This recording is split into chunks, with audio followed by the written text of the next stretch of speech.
Hello दोस्तों, स्वागत आप सबको study with Manisha Rajput channel पर। आज अपन बात करेंगे रीट परी में आने वाली शिक्षा बाल विकास एवं शिक्षण विधियों से टॉपिक रिलेटेड है। ये शिक्षा मनोविज्ञान वाला टॉपिक, ये बाल विकास एवं शिक्षण विधियों से संबंधित रिलेटेड है। यह आपके रीट परी में बहुत इंपॉर्टेंट रहने वाला है। उसी के साथ आप रीट मेंस में भी ये आएगा टॉपिक, क्योंकि ये दोनों में दे रखा आपके रीट परी रीट मेंस बाल विकास शिक्षण विधियाँ। आप रीट परी रीट मेंस दोनों में आपके टॉपिक दे रखा है, तो आपको दोनों के लिए तैयारी अच्छे से करनी है। जितनी तैयारी आप रीट परी में करोगे उतनी तैयारी मजबूत आपके रीट मेंस में होगी। तो ये शिक्षा मनोविज्ञान टॉपिक हर बार आपके एग्जाम में पूछा जाता है। ये टॉपिक बहुत आपको इम्पोर्टेंट है। इस आज इसके बारे में अपन जानेंगे कि शिक्षा मनोविज्ञान क्या होता है, वही शिक्षा शब्द किससे बना हुआ है, किससे रिलेटेड है, और शिक्षा का मतलब क्या क्या होता है, इसमें कौन कौन से वैज्ञानिकों ने क्या क्या परिभाषा दी, इसके पूरे टॉपिक को इस वीडियो के अंदर जानेंगे। क्योंकि आपके शिक्षा मनोविज्ञान टॉपिक जो है, आप इसमें हर बार आपके 2 क्वेश्चन से पूछे जाते हैं। उसी प्रकार आपके बाल विकास शिक्षण विद्या जो है वो आपके 30 नंबर के आएगी। तो आप इस एक भी टॉपिक इसको छोड़ नहीं सकते, तो आपको अच्छे से अच्छी तैयारी करनी पड़ेगी। और आप वीडियो को अंत तक जरूर बने रहे और वीडियो को लाइक और सब्सक्राइब करें और ज़्यादा से ज़्यादा दोस्तों तक शेयर करें, क्योंकि ये वीडियो आपके बहुत इंपॉर्टेंट रहने वाला है। पूरे अपन नोट्स के साथ प्लस थ्योरी के साथ इसको अपन पढ़ेंगे, क्योंकि इसमें और फिर बाद में अपन एमसी क्वेश्चन करेंगे। तो आप लास्ट में कमेंट करके ज़रूर बताना कि आपके ये वीडियो कैसा लगा, क्योंकि आपके ये बिल्कुल आपके नोट्स पर आधारित है। और वही जो आपके नोट्स है आपके यूट्यूब चैनल पर जाए स्टडी विथ मनीषा राजपूत, जैसे आप डिस्क्रिप्शन में जाएंगे वहाँ पर आपकी लिंक दे दी जाएगी, तो वहाँ पर जाएँ और टेलीग्राम से आप इसके PDF डाल दूँगी, वहाँ पर आप डाउनलोड कर लें। तो अपन आगे बढ़ते हैं शिक्षा मनोविज्ञान टॉपिक के बारे में। तो शिक्षा मनोविज्ञान टॉपिक के बारे में अपन जानते हैं ये क्या क्या होता है। तो अपन बात करते हैं सबसे पहले शिक्षा मनोविज्ञान। तो शिक्षा मनोविज्ञान क्या होता है इसके बारे में जानते हैं। शिक्षा मनोविज्ञान आज अपन जानेंगे शिक्षा मनोविज्ञान टॉपिक को। तो शिक्षा और प्लस मनोविज्ञान, तो बाल विकास संबंधित ये टॉपिक है। शिक्षा प्लस मनोविज्ञान, शिक्षा का मनोविज्ञान। शिक्षा शब्द किससे बनकर बना, जैसे आपके शिक्षा जो होता है एक सिक्स धातु होती है। सिक्स धातु एक संस्कृत भाषा का शब्द है, उसमें आपकी सिक्स धातु होती है जिसका अर्थ होता है आपके सीखना एवं सिखाना। तो सिक्स धातु जो होती है आप संस्कृत भाषा से लिया गया है, जिसका अर्थ होता है आपका सीखना और सिखाना। वही अपन बात करते हैं इसकी शिक्षा मनोविज्ञान की, तो इसके हिंदी में आपके एजुकेशन कहते हैं। तो शिक्षा मनोविज्ञान जो टॉपिक है वो आपके शिक्षा जो होती है आपको इंग्लिश में इसको एजुकेशन कहते हैं। तो ये वीडियो आपके बहुत इंपॉर्टेंट रहने वाला है। पूरी आपकी थ्योरी के साथ एमसीक्यू सब समझाएंगे जाएंगे, किस प्रकार के आपके रीट परीक्षा में आपके किस प्रकार के क्वेश्चन पूछे जाते हैं उसके बारे में अपन इस वीडियो के एंड तक जानेंगे। तो वीडियो का आप एंड तक जरूर बने रहे। तो अपन बात कर रहे थे शिक्षा मनोविज्ञान, यानी शिक्षा मनोविज्ञान क्या होती है। शिक्षा जो होती है एक सिक्स धातु होती है संस्कृत की भाषा की, तो उससे ये अपने संस्कृत भाषा के सिक्स शब्द से बना हुआ, जिसका अर्थ होता है आपके होता है सीखना एक सिखाना। ये दोनों आपके सीखना और सिखाना। और वही अपन शिक्षा की बात करते हैं तो इंग्लिश में इसको बोलते हैं एजुकेशन। तो इसमें आपके इंग्लिश में बोला जाता है एजुकेशन। अपन अब जानते हैं एजुकेशन का सबसे खोल कर मतलब देखते हैं। जैसे आप एजुकेशन होता है इसको 3 वर्ड बने जाते हैं। एक तो होता है आपको एडुकेयर, एक होता है एजुकेटम, एक होता है आपके एडुशियर। यानी एजुकेशन के 3 शब्द से मिलकर बना होता है। एक तो होता है आपको एडुकेयर, एक होता है एजुकेटम, एक होता है एडुशियर। तो एक होता है एडू। सबसे पहले हम जानते हैं ई का मतलब क्या होता है, एडू का मतलब क्या होता है। तो ई मतलब आपके अंदर होता है, ई मतलब एंट्री अंदर, डिक्यू का मतलब होता है बाहर निकालना, यानी अंदर से बाहर निकालना, यानी जो अपने जो अंदर के जो वर्ड होते हैं उसको बाहर निकालना होता है।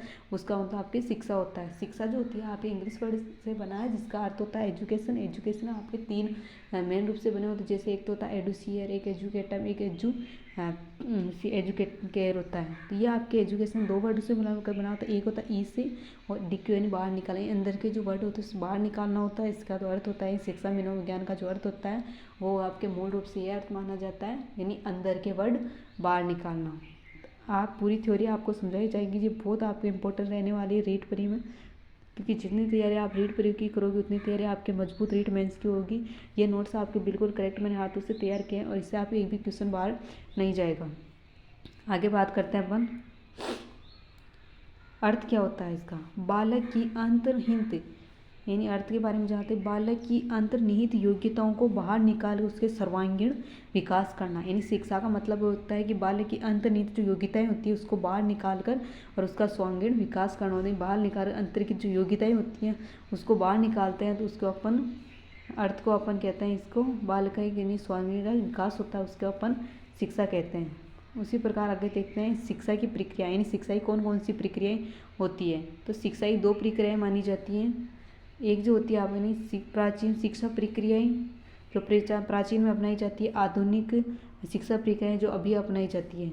यानी इसका प्राचीन शिक्षा प्रक्रिया है ये सबसे पहले दी थी एडम्स ड्यूमकिन, एडम्स ने दी थी प्राचीन शिक्षा प्रक्रिया 2 प्रकार से बताई है। एक तो होती है ड्यूमकी बताई, एक तो होता है छात्र शिक्षक और छात्र, यानी एडम्स ने बताई ये प्राचीन शिक्षा प्रक्रिया है। आपके 2 रूप से बताई है, एक तो होता है आपके शिक्षक और दूसरा होता है आपके छात्र, यानी द्विमुखी बताई, एक शिक्षक होता है और एक छात्र होता है। वहीं आधुनिक शिक्षा जो प्रक्रिया है वो जॉन डेवी ने बताई, उन्होंने जॉन डेवी ने आपके त्रिमुखी बताई। इसमें जो था आपके जॉन डेम्स जो बताई थी, जॉन डेम्स आप याद करते जाए, साथ में आपके जॉन 2 वैज्ञानिक थे। जैसे अपन बात करते हैं सबसे पहले शिक्षा की प्रक्रिया, तो शिक्षा की प्रक्रिया में 2 मानी जाती है, एक तो मानी जाती है आपके प्राचीन प्रक्रिया, दूसरी होती है आपके आधुनिक प्रक्रिया। तो प्राचीन पहले अपन बात करेंगे प्राचीन प्रक्रिया में कौन से वैज्ञानिक क्या बताया। तो इसमें आपके जो प्राचीन वैज्ञानिक के मतलब जो प्राचीन शिक्षा प्रक्रिया है उसमें आपके एडम्स यानी उसमें प्राचीन प्रक्रिया में जो वैज्ञानिक नाम थे जॉन एडम्स, उन्हें बताया कि 2 द्विमुखी प्रक्रिया होती है। जो ये होती है एक तो शिक्षक से छात्र, इनमें 2 ही होता है, शिक्षक और छात्र, शिक्षक केंद्रित होता है। फिर अपन आधुनिक शिक्षा प्रक्रिया में बात करते हैं तो उसके अंदर आपकी त्रिमुखी बताई, वो बताई जॉन डेवी ने। उन्होंने देखो शिक्षा और छात्र ये तो आपके जॉन एडम्स ने बताया, और इसमें तीसरा जो शामिल किया था वो था आपके पाठ्यक्रम। इसलिए इन्होंने आधुनिक जो अपनाई जाती विधि वो आपके त्रिमुखी विधि अपनाई जाती है। आधुनिक में आपकी जो विधि अपनाई जाती है वो त्रिमुखी विधि अपनाई जाती है, जिसके अंदर आपको पाठ्यक्रम सम्मिलित होता है। ये अब छात्र जो ये जो प्राचीन वाली जो थी वो शिक्षक की ओर केंद्रित थी, और आपकी आधुनिक जो अभी है वो छात्र की ओर केंद्रित है। आगे अपन जानेंगे शिक्षा के प्रकार, यानी शिक्षा के प्रकार कौन कौन से होते हैं, इसके बारे में अपन वीडियो में पूरा जानेंगे। तो आप वीडियो एंड तक जरूर बने रहें और वीडियो को लाइक और सब्सक्राइब करें, ज़्यादा से ज़्यादा दोस्तों को शेयर करें, क्योंकि ये वीडियो आपके बहुत इंपॉर्टेंट रहने वाला है। तो अपन ने जान लिया शिक्षा क्या होती है, शिक्षा के बारे में अपन ने पूरा जाना। वही शिक्षा के यानी बालकों के सर्वांगीण विकास करता है। वही अपन ने शिक्षा देखा भी, इसमें 2 प्रकार से बताई, एक तो बताया आपके प्राचीन होती है, एक आपके आधुनिक शिक्षा प्रक्रिया होती है। प्राचीन जो शिक्षा प्रक्रिया 2 प्रकार की होगी, एक होगी प्राचीन शिक्षा प्रक्रिया, एक आपके आधुनिक शिक्षा प्रक्रिया। प्राचीन शिक्षा प्रक्रिया है वो आपके जॉन एडम्स ने बताई थी, उसमें आपकी 2 द्विमुखी बताई। जॉन एडम्स जो होता है उसमें एक इसके अंदर शिक्षा और छात्र सम्मिलित होता है, मतलब एक शिक्षक की ओर केंद्रित माना जाता है। वही अपन आधुनिक की बात करते हैं तो आधुनिक के अंदर जॉन डेवी ने द्विमुखी बताई, वो आपके शिक्षा मतलब पाठ्यक्रम और छात्र से संबंधित होती है। अपन अब जानेंगे शिक्षा के प्रकार, यानी शिक्षा के कौन कौन से प्रकार होते हैं। शिक्षा के प्रकार 3 प्रकार के बताइए, एक औपचारिक, एक तो होता है आपके औपचारिक शिक्षा, एक होता है अनौपचारिक शिक्षा, एक होता है निरौपचारिक शिक्षा। तो इसमें 2 प्रकार मतलब इसके अंदर उद्देश्य और परिस्थिति 2 निर्धारित की जाती है। तो इसमें बताया उद्देश्य मतलब औपचारिक जो शिक्षा होती है उसके अंदर उद्देश्य परिस्थिति दोनों निर्धारित की जाती है। जैसे आपके इसके अंदर विद्यालय के अंदर टाइम भी निर्धारित किया जाता है और उसकी स्थान भी निर्धारित किया जाता है। वही आपके ट्यूशन हो गए, कोचिंग संस्थान हो गए, ये सब जो आते हैं वो आपके औपचारिक शिक्षा के अंदर आते हैं। फिर नेक्स्ट अपन बात करते हैं अनौपचारिक शिक्षा, यानी आपकी शिक्षा के दूसरा जो सेकंड प्रकार आता है वो आता है आपके अनौपचारिक प्रकार। यानी अनौपचारिक प्रकार में क्या होता है, तो अनौपचारिक में बताया कि उद्देश्य जो होता है वो आपके निर्धारित होता है और परिस्थिति होती है वो भी आपकी निर्धारित नहीं होती है। यानी दादा दादी, नाना नानी, माता पिता, ना तो इसके अंदर समय होता है ना इसके अंदर स्थान निर्धारित होता है। तो ये आपके अनौपचारिक विधियों। थर्ड अपन बात करते हैं निरौपचारिक शिक्षा, यानी निरौपचारिक शिक्षा क्या होती है। तो सबसे अपन देखते हैं एक तो निर्धारित और एक निर्धारित। इसमें आपके निरौपचारिक जो शिक्षा होती है उसमें आपके उद्देश्य तो निर्धारित होता है पर इसके अंदर परिस्थिति जो होती है वो आपके अनिर्धारित होती है। जैसे आपके पत्राचार, खुला विश्वविद्यालय, ये जो होता है आपके सब इसी के अंदर आता है। तो इसके अंदर आपके इसमें अंदर निर्धारित और परिस्थिति यानी उद्देश्य और परिस्थिति दोनों आपके निर्धारित नहीं होते, जैसे आपके पत्राचार, खुला विश्वविद्यालय आदि। फिर अपन जानते हैं शिक्षा के प्रकार जान लिए। शिक्षा के मूल रूप से 3 प्रकार बताए, एक होता है आपके औपचारिक शिक्षा, एक होता है आपके अनौपचारिक शिक्षा, तीसरा होता है आपके निरौपचारिक शिक्षा। तो औपचारिक शिक्षा में बताया कि उद्देश्य और परिस्थिति जो होती है वो दोनों आपके निर्धारित नहीं होती है। वह अनौपचारिक शिक्षा की बात करते हैं तो इसमें आपके जो उद्देश्य ना तो उद्देश्य निर्धारित होते हैं, नहीं आपके परिस्थिति निर्धारित की जाती है। वही अपन निरौपचारिक शिक्षा की बात करते हैं तो इसके अंदर आपके उद्देश्य निर्धारित किए जाते हैं, पर परिस्थिति जो होती है वो आपके अनिर्धारित होती है।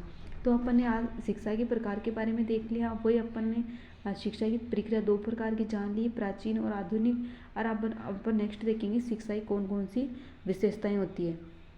तो शिक्षा जो होती है एक सतत चलने वाली, शिक्षा के बारे में जानते हैं। शिक्षा एक सतत चलने वाली प्रक्रिया है, यह आपके जीवन पर्यंत होती है। जन्म से शिक्षा कभी खत्म नहीं होती, शिक्षा आपके जीवन से लेकर मृत्यु तक चलने वाली प्रक्रिया है। वही शिक्षक देखते हैं तो इसके अंदर समायोजन की प्रक्रिया है। शिक्षा एक गत्यात्मक प्रक्रिया है, सर्वांगीण विकास की प्रक्रिया है, शिक्षा सर्वोत्तम विकास की प्रक्रिया है, शिक्षा सामाजिक सुधार की प्रक्रिया है। यानी शिक्षा जो है आपके सतत चलने वाली प्रक्रिया होती है, जीवन पर्यंत होती है, बच्चों का सर्वांगीण का विकास होता है प्रक्रिया, ये गत्यात्मक प्रक्रिया होती है। वही आपके सर्वांगीण विकास की प्रक्रिया होती है, सर्वोत्तम विकास की प्रक्रिया होती है। शिक्षा जो होती है सामाजिक सुधार की प्रक्रिया, यानी समाज में बहुत सारी बुराई वगैरह फैली रहती है जो शिक्षा से आपके आधुनिक मॉडर्न तरीके में लाया जाता है। तो शिक्षा आपके जीवन के लिए बहुत बहुत इंपॉर्टेंट है। तो शिक्षा की परिभाषा आपको याद रखनी, जैसे आपके एग्जाम में पूछ लेगा, रीट प्री कोई भी एग्जाम, जैसे आप ये जो होता है वीडियो आपके रीट प्री रीट मेंस उसी के साथ फर्स्ट ग्रेड सेकंड ग्रेड सभी के लिए बाल विकास जो शिक्षण विज्ञान वाला टॉपिक है सभी के लिए आपके लिए बहुत इंपॉर्टेंट रहने वाला है। तो शिक्षा की विशेषता जो है इसके अंदर आप देखते हैं सतत चलने वाली प्रक्रिया हो गई, जीवन पर्यंत चलने वाली प्रक्रिया हो गई, सर्वांगीण विकास की प्रक्रिया हो गई, शिक्षा सर्वोत्तम प्रकार की प्रक्रिया है। तो ये वीडियो आपके शिक्षा की विशेषता के बारे में अपन जान लिया। अपन अब जानेंगे शिक्षा की परिभाषा, यानी शिक्षा की परिभाषा कौन कौन सी होती है। तो अपन जानते हैं कि शिक्षा की जो परिभाषा है गीता के अनुसार किस प्रकार की होती है। जैसे सा विद्या व विमुक्ति, विद्या वह है जो बंध में मुक्त कराती है। शिक्षा क्या होती है, शिक्षा विद्या मुक्ति, विद्या वह है जो बंध के मुक्त कराती है, वो गीता के अनुसार है। फिर जानते हैं अरस्तु, शिक्षा में मेरा तात्पर्य स्वस्थ शरीर में स्वस्थ मस्तिष्क का निर्माण होता है। अरस्तु ने बताया कि शिक्षा के बारे में अरस्तु ने अलग अलग बताया। अरस्तु ने कहा कि शिक्षा का मेरा तात्पर्य स्वस्थ शरीर में स्वस्थ मस्तिष्क का निर्माण होता है। प्लेटो के अनुसार शिक्षा उसे कहते हैं जो सद्गुणों का विकास करती है। प्लेटो ने सभी वैज्ञानिकों ने अलग अलग बताया। जैसे गीता के अनुसार बताया कि विद्या वह है जो बंध मुक्त कराती, वही अरस्तु की बात करते हैं तो स्वस्थ शरीर में आपके स्वस्थ मस्तिष्क का निर्माण होता है। वही प्लेटो की बात करते हैं तो प्लेटो ने भी बताया कि शिक्षा उससे कहते हैं सद्गुणों का विकास करती है। शिक्षा में तात्पर्य है कि इसे कहते हैं जो सद्गुणों का विकास करती है। अरस्तु ने बताया कि शरीर में स्वस्थ मस्तिष्क का निर्माण होता है। वही गीता अनुसार जानते हैं विद्या वह जो बंध मुक्त कराती है। रविंद्रनाथ टैगोर ने भी आपके शिक्षा में वह बताया सत्य की खोज कर सके और उसे अपना बनाकर उसको अभिव्यक्त कर सके। शिक्षा वह है कि अपना बनाकर उसको अभिव्यक्त कर सके। गांधी, शिक्षा वह जो बालक में मनुष्य के मन आत्मा बुद्धि सर्वोत्तम सर्गण विकास कर सके। यानी आपकी शिक्षा के बारे में गांधी जी ने भी बहुत अच्छा बताया कि शिक्षा वह है जो बालक के मनुष्य के मन आत्मा बुद्धि का सर्वोत्तम सर्वांगीण विकास कर सके। वही आपके वैज्ञानिक हर्बर्ट स्पेंसर ने बताया कि अच्छे नैतिक चरित्र का विकास ही शिक्षा है। अच्छे नैतिक चरित्र का जो विकास होता है वो आपके शिक्षा है, ये आपके हर्बर्ट स्पेंसर ने बताया। और गांधी जी ने बताया कि शिक्षा वह है जो बालक व मनुष्य के मन आत्मा बुद्धि का सर्वोत्तम विकास कर सके। वही रविंद्रनाथ टैगोर ने बताया शिक्षा वह है जो सत्य खोज कर सके और उसे अपना बना सके और अभिव्यक्त कर सके। अगले वैज्ञानिक अपन बात करते हैं कि रोस ने क्या बताया आपके शिक्षा के, यानी शिक्षा जो होती है बालक के स्वाभाविक एवं प्राकृतिक गुणों का विकास है। शिक्षा जो है बालक के स्वाभाविक व प्राकृतिक गुणों का विकास है। कोलसिंग ने बताया शिक्षा मानव शक्तियों एवं निहित योग्यताओं का विकास है। कोलसिंग ने बताया शिक्षा जो होती है मानव की शक्तियों एवं निहित योग्यताओं का विकास होती है। वही जॉन डेवी ने बताया शिक्षा एक अनुभव रचना है, वह विद्यालय के समाज का लघुत्तम रूप है। जॉन डेवी ने बताया शिक्षा एक अनुभव रचना है जो विद्यालय और समाज का लघुत्तम रूप है। शिक्षा होता है जो मानव शक्तियों एवं निहित योग्यताओं का विकास होता है। शिक्षा जो होती है बालक स्वाभाविक एवं प्राकृतिक गुणों का विकास है। रोज के अनुसार शिक्षा जो होती है बालक स्वाभाविक प्राकृतिक गुणों का विकास है। शिक्षा जो होती है मानव शक्तियों एवं नैतिक योग्यताओं का विकास होता है।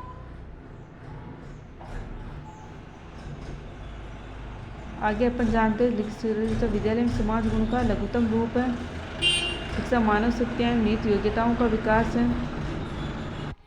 वो फिर अपन जानते हैं शिक्षा जॉन डीवी ने भी अच्छे से बताया, शिक्षाएं अनुभव रचनाएं विद्यालय का समाज का लघुत्तम रूप है। फिर अपन जानते हैं मनोविज्ञान।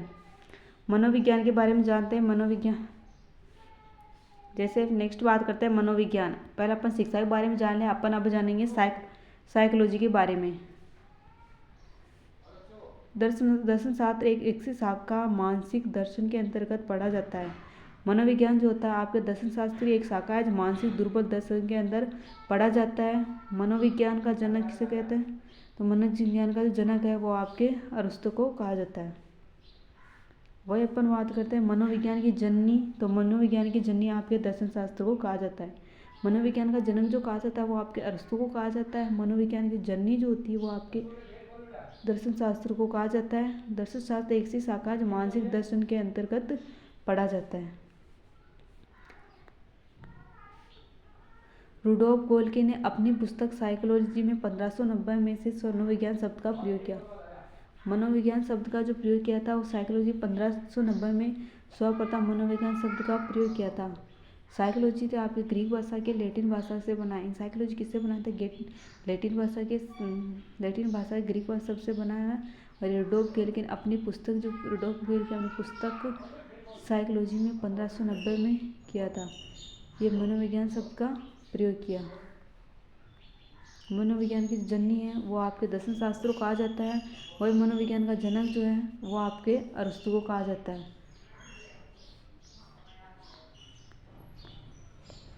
साइको शब्द ग्रीक भाषा के लैटिन शब्द से बना साइकी और आपके लोगोस होता है। लोगोस साइकी का मतलब होता है आपके आत्मा। साइकी जो होती है उसमें आत्मा होती है। वही अपन लोगोस जो होता है आपके अध्ययन करना होता है। तो साइकोलॉजी का अर्थ होता है आत्मा का अध्ययन। 16वीं सदी में जो गेरेट का द्वारा विभाजन हुआ था आत्मा का अध्ययन का।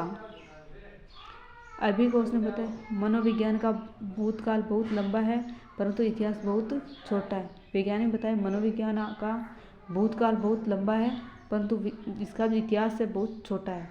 मनोविज्ञान का विकास का क्रम। तो अपन अब जानेंगे मनोविज्ञान के विकास का क्रम। सबसे पहले अपन जाने आत्मा का विज्ञान। आत्मा का विज्ञान क्या होता है? तो इसमें जो आपके वैज्ञानिक नाम थे आत्मा का जो जनक है वो आपके अरिस्टो को कहा जाता है। और इसके जो प्रतिपादक थे वो आपके प्लेटो डेकार्त थे। रेडो ग्रिफे ने किया था 16वीं शताब्दी में। इसके अंदर बताई आत्मा का रंग रूप आकार आदि नहीं होते। ना तो आत्मा का रंग होता है, न आत्मा का रूप होता है, न आपके इसके अंदर आदि रंग होते हैं। इसी कारण अमूर्त स्वरूप के कारण इसका खंडन नहीं किया गया। अमूर्त स्तन के कारण इसका आपके खंडन नहीं किया गया। और आत्मा का जो विज्ञान है वो आपका अरिस्टो कहा जाता है। प्लेटो और डेकार्त इसके सहयोगी थे। और आत्मा का जो विज्ञान आपके 16वीं शताब्दी में किया। और इसका जो आपका आत्मा न तो रंग होता है, नहीं आपके रूप होता है, नहीं आपके आकार होता है, इस प्रकार इसका खंडन किया। ये आपके वीडियो बहुत इंपॉर्टेंट रहने वाला है। रीट प्री रीट में दोनों में आपके ये टॉपिक दे रखा है। उसी के साथ फर्स्ट ग्रेड सेकेंड ग्रेड सभी में आपके बाल विकास शिक्षण विद्या जो आपकी हर बार पूछी जाती है, सभी के लिए बहुत इम्पोर्टेंट। अगली बात करते हैं मन मस्तिष्क का विकास। पोम्पोनजी रिचेस्ट्री थॉमस रीड 17वीं 18वीं शताब्दी में आत्मा के विज्ञान के खंडन में दूसरा था आपके मन मस्तिष्क का विकास। मन विकास का जो सिद्धांत वो आपके पोम्पोजी को कहा जाता है, जिसके रिचेरी होता है, थॉमस होता है, रीड होता है। 17वीं आपके इसके अंदर आपके 17वीं शताब्दी में होता है। 18वीं शताब्दी मन मस्तिष्क का विज्ञान भी कहा जाता है। आत्मा के वैज्ञानिक खंडन के कारण थे का मन मस्तिष्क खंडन के भी रहे। आत्मा वैज्ञानिक खंडन जो कारण थे वही आपके मन मस्तिष्क के कारण के खंडन रहे। फिर नेक्स्ट अपन बात करते हैं चेतना का विकास। चेतना का विकास किसने किया? तो चेतना का जो विकास वो आपके विल वुंट ने किया था। इन चेतना का जो विकास आपके विल वुंट ने किया था। और इसके सहयोगी थे विल जेम्स सली बोइंस। वो आपके 19वीं शताब्दी में किया गया है। इन्हीं आपके 16वीं शताब्दी में आत्मा का विज्ञान। 17वीं शताब्दी जो रही 17वीं शताब्दी आपके मन का विज्ञान रहा। वही अपन चेतना का विज्ञान याद करते हैं तो वो आपके 19वीं शताब्दी में किया गया। अगले जब अपन बात करेंगे मनोविज्ञान की प्रथम जो प्रयोगशाला की स्थापना, इन मनोविज्ञान की प्रथम प्रयोगशाला की जो स्थापना हुई वह आपके विलवुंड ने 1879 में जर्मनी के लिपिंजर शहर के वर्तमान लिपिंग विश्वविद्यालय में की गई है। यानी मनोविज्ञान की प्रथम प्रयोगशाला विलियम वुंड ने 1819 में जर्मनी के लिपिंग शहर के लिपिंग विश्वविद्यालय में की गई। वर्तमान जो नाम है वो आपके कार्ल मार्क्स विक्सैक ने की थी, कार्ल मार्क्स विश्वविद्यालय में की थी। यानी वर्तमान जो है इसके कार्ल मार्क्स विश्वविद्यालय में की थी। ये मनोविज्ञान की जो प्रथम प्रयोगशाला जो स्तंभ है वो आपके विलियम वुंड ने किया था और 1879 में जर्मनी के लिपिंग शहर के लिपिंग विश्वविद्यालय में। आगे अपन फिर बात करते हैं। भारत में मनोविज्ञान की प्रथम प्रयोगशाला की स्थापना कलकत्ता में नरेंद्रनाथ सेनगुप्त ने 1916 में की थी। यानी भारत में मनोविज्ञान की प्रथम प्रयोग, पहले अपन बात कर ली अपने। अब भारत में मनोविज्ञान की जो प्रथम प्रयोगशाला की स्थापना है जो है वो आपके नरेंद्रनाथ सेनगुप्त ने 1619 में की थी। वही अपन जानते हैं इसके अंदर आधुनिक मनोविज्ञान के जनक विलियम वुंड होती है। प्रयोगता मनोविज्ञान के जनक जो है वो आपके विलियम वुंड कहा जाता है। इन प्रयोगता विज्ञान के जनक जो होता है विलियम वुंड कहा जाता है। वही आधुनिक मनोविज्ञान के जनक जो है वो भी आपके विलियम वुंड कहा जाता है। अमेरिकी आधुनिक मनोविज्ञान के जनक वो आपके विलियम जेम्स कहा जाता है।